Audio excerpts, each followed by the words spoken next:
Let's say it's midnight and you've been chilling and now you've got some major munchies and you can't decide if you should Harold and Kumar it to your local White Castle or if you should just sit at home and dream about it and be sad. I've been there. Your miserable munchie nights are over because I'm gonna show you how to make some homemade White Castle sliders. They're super easy to make and I'm gonna do 2 different versions.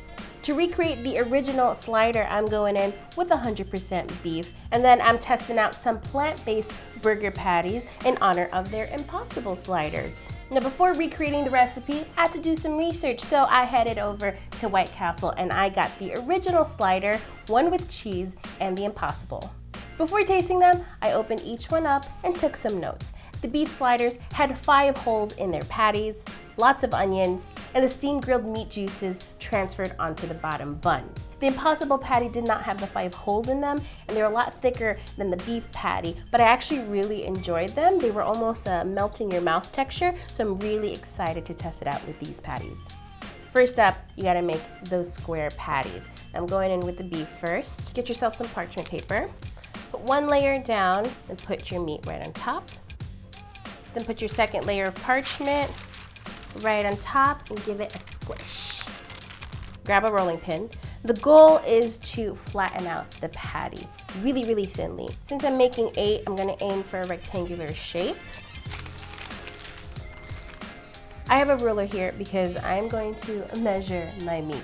Now I'm not usually an advocate for measuring your meat, but in this case, we've got to be precise because we want nice square patties. I'm aiming for a 12 by 6 rectangle.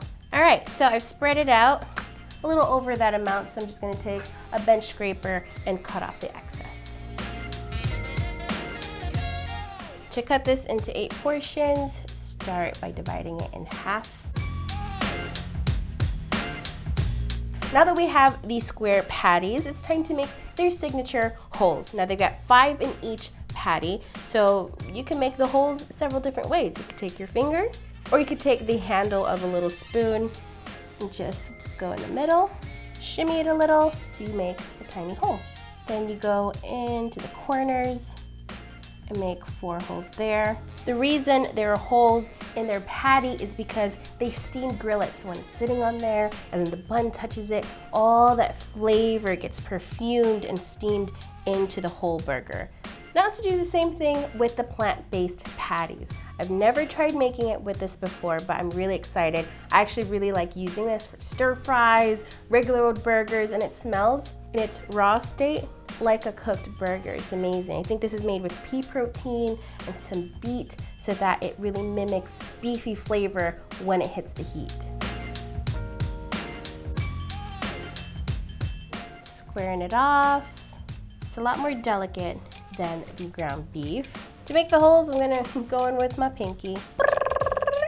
Don't you like when someone does that to your meat? Here they are, side by side. Now I'm gonna put these in the freezer for 1 hour. Meanwhile, let's work on the next part that makes a White Castle slider so damn good, the onion. I have this bowl of water here. So I'm just gonna pop them in because they use the onion and a little bit of the onion water to create the steam for the patties later. Here are the patties, frozen, ready to go. I'm really glad that the plant-based one held together. I've also got some slider buns over here. You can be ambitious and make your own dinner rolls or slider buns, but make your life a little easier and get some store-bought ones, says the girl who's making homemade sliders. I've got 2 pans heating up here. I'm gonna cook 4 patties at a time in each one. But first up, you gotta add the onion mixture. Be generous with the onions along with the onion water. Let this sit for about a minute.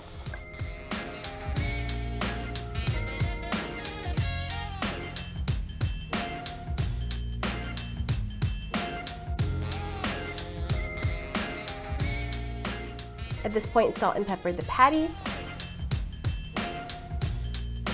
Now it's time for the buns. They don't flip these patties over. They actually just put the bottom bun right on top of the patty. They don't even flip it, like that. And then they put the top bun right in between.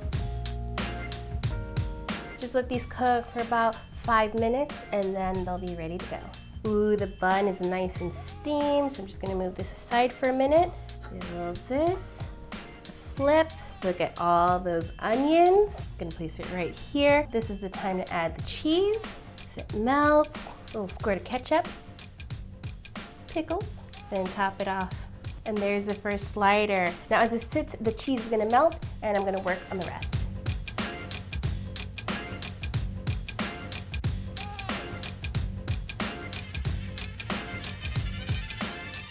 Boom.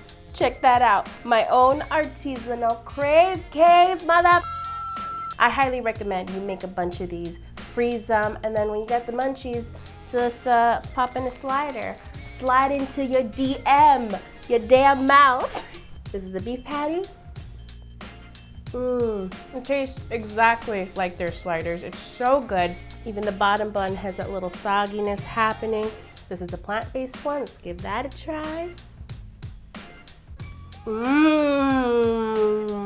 That is so freaking good.